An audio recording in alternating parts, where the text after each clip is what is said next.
Ela é chamada de eterna. Dizem que os deuses determinaram seus fatos. Foi a capital de um império que dominou o mundo mediterrâneo por séculos. É a única cidade do mundo que abriga um país inteiro e é a capital espiritual do mundo cristão. Além disso, é uma das 25 cidades mais belas do mundo, cidade irmã de Paris, cidade-museu e uma das mais importantes da história da humanidade. Roma.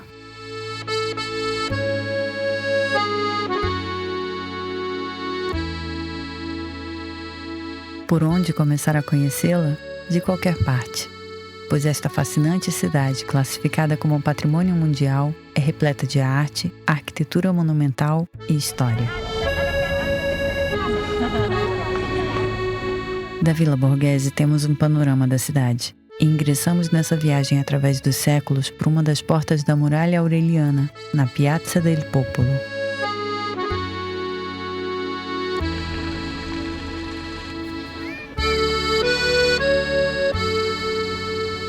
E enquanto as cúpulas das igrejas nos confundem sobre serem idênticas ou apenas parecidas, bolas de sabão raptam nossos olhares e nos deparamos com a maior quantidade de obeliscos numa só cidade em todo o mundo, nos fazendo deixar para a próxima vez as pinturas do interior da Basílica de Santa Maria del Popolo.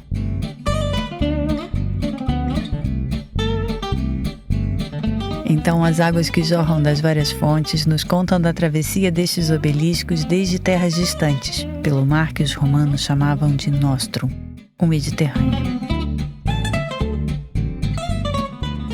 Embarcados em Alexandria, onde chegaram pelo rio Nilo. Aqui, representando o continente africano, ao lado do Danúbio, Ganges e Rio da Prata. Também representando seus respectivos continentes, em um dos trabalhos de Bernini que podem ser apreciados ao ar livre, na Piazza Navona.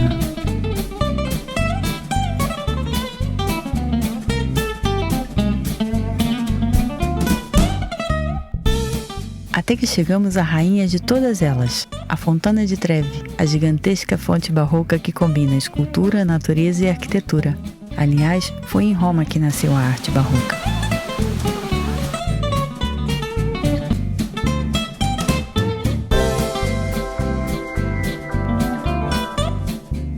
Segundo a lenda, quem joga na Fontana di Trevi uma moeda por cima do ombro retornará a Roma. Se é verdade, não sei.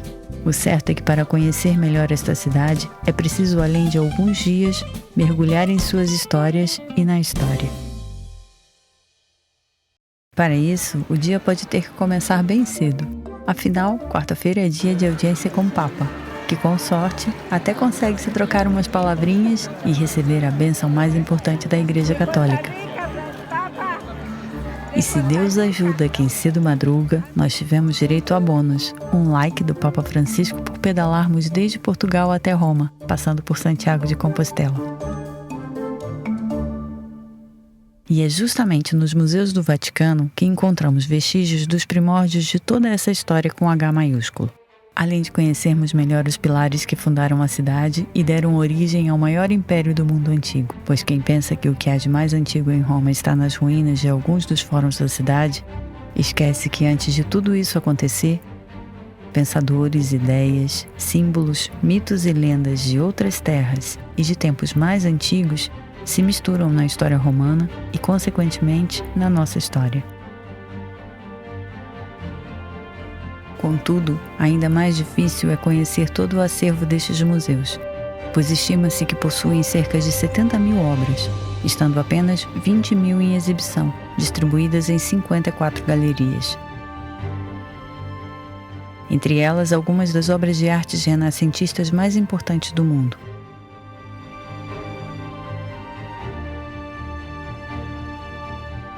Feitas as contas, se dedicarmos 1 minuto a contemplar cada obra, precisaremos de alguns tantos dias para concluir o tour. Por isso, é bom escolher bons calçados. Então, vamos buscar o fio da meada. E aqui está, o ponto, ou melhor, a escultura que nos conduzirá nesta viagem, descoberta em 1506. Sim, eu sei, as ruínas lá fora são mais antigas, e estima-se que a fundação de Roma foi em 753 a.C. Mas não se distraia com os detalhes, logo tudo fará sentido. Quer ver? Lembra-se de Troia?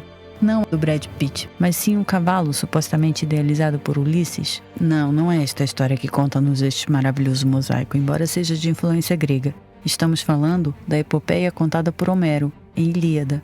Ocorre que toda aquela tragédia poderia ter sido evitada se os troianos tivessem dado ouvido a este senhor representado na escultura. Ele chama-se Laoconte, um sacerdote troiano que desconfiou daquela engenhosa oferenda grega e fez de tudo para que não a pusessem dentro dos muros de Troia. Como sabemos, ele não conseguiu. Mas o que o escritor Homero não disse, o poeta Virgílio contou-nos em Eneida, um poema épico latino do século I a.C. Segundo Virgílio, os alertas de Laoconte interferiam nos planos dos deuses do Olimpo, que logo trataram de enviar seus castigos.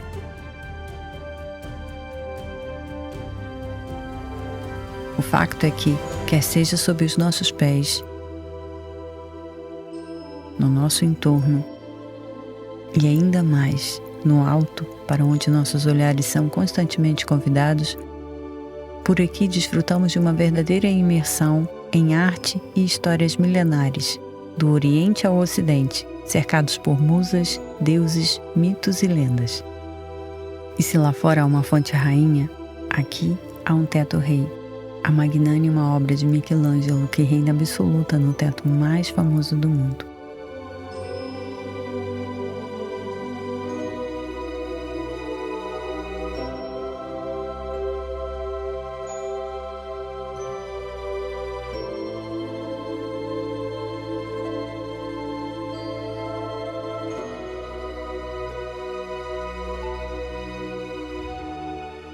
Cercado por obras de outros artistas e do juízo final no altar, também de Michelangelo.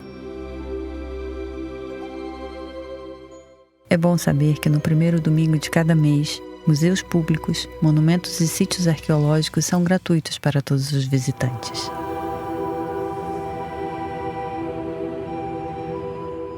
E se tudo por aqui é grandioso, monumental e fascinante, a visita à Basílica de São Pedro é indispensável a quem vem a Roma, independente do credo ou religião, pois esta é uma obra arrebatadora, onde nos sentimos filhos de algo indescritivelmente grande.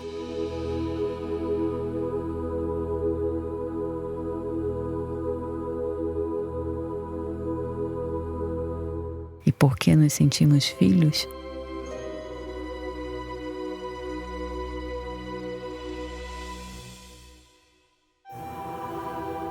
Porque eventualmente há entre nós os que são capazes de desbastar paredes brutas que aprisionam o sublime e revelam-nos o que os olhos de sua alma já viam.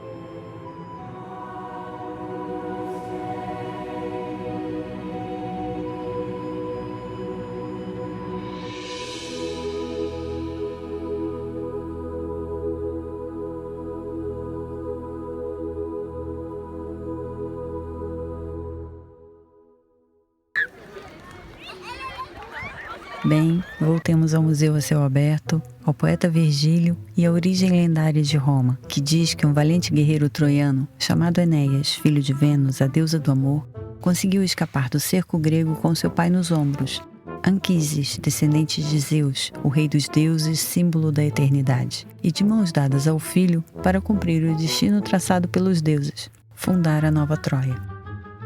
O que significa dizer que, enquanto Ulisses enfrentava uma odisseia de volta a Ítaca, Enéas seguia em passos firmes sob a visão sábia do pai e de mãos dadas com a juventude de Ascânio rumo ao Lácio, o lugar traçado pelos deuses para ser a nova Troia, a cidade que existe desde a eternidade. O que ocorreria alguns séculos depois, quando no reino de Alba Longa, criado por seus descendentes, Marte, o deus da guerra, engravidou a princesa Reia Sílvia, gerando Rômulo e Remo, que foram lançados no rio Tibre, amamentados por uma loba e depois criados por camponeses. Já adultos, ao cumprir o destino de criar Roma efetivamente, se desentenderam. Então, Rômulo matou Remo, tornando-se o primeiro rei de Roma, enquanto os descendentes de Remo fugiram para Siena. Ou seja, segundo Virgílio, Roma seria a nova Troia na região do Lácio, onde originalmente falava-se o latim ancestral das línguas neolatinas, entre elas a língua portuguesa consagrada por Camões no poema épico Os Lusíadas, que teve grande influência do poeta Virgílio, que também influenciou Dante Alighieri na Divina Comédia. E todos esses poemas possuem grande inspiração na obra de Homero, nomeadamente Ilíada e Odisseia.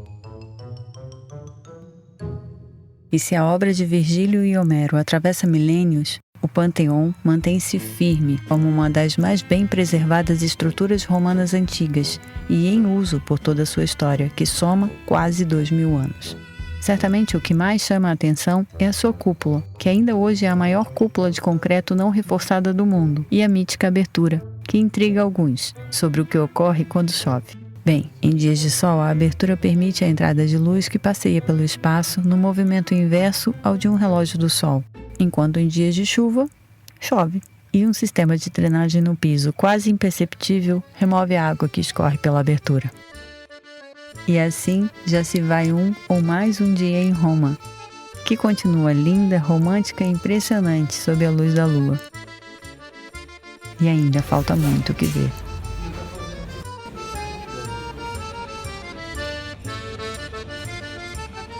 Mas agora vamos de bicicleta. Pedalando pela Via del Fori, a via dos Fóruns Imperiais, a contemplar ruínas monumentais que dão testemunho da passagem de muitos imperadores, estilo de arte, arquitetura e design urbano de mais de um milênio de história.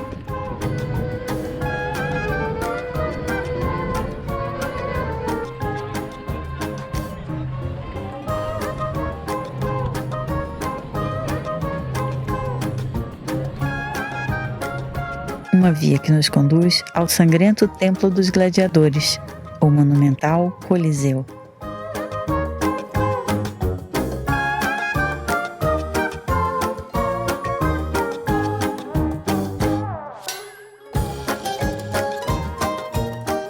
E daqui seguimos a conhecer mais uma das obras do grandioso império, as estradas. E como não poderia ser diferente, em Roma encontramos não apenas impecavelmente preservada, mas a rainha de todas elas, a Via Appia Antiga.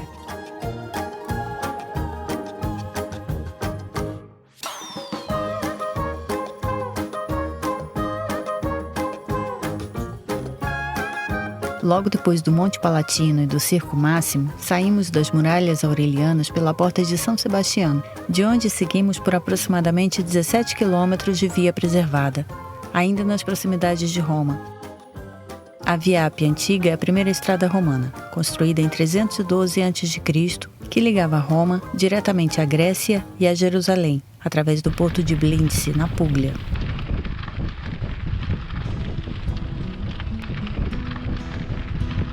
Este trecho da via é basicamente ladeado por antigas vilas, catacumbas e mausoléus, emoldurados pelos típicos pinheiros de Roma, o que atrai turistas, caminhantes, ciclistas e famílias ao passeio.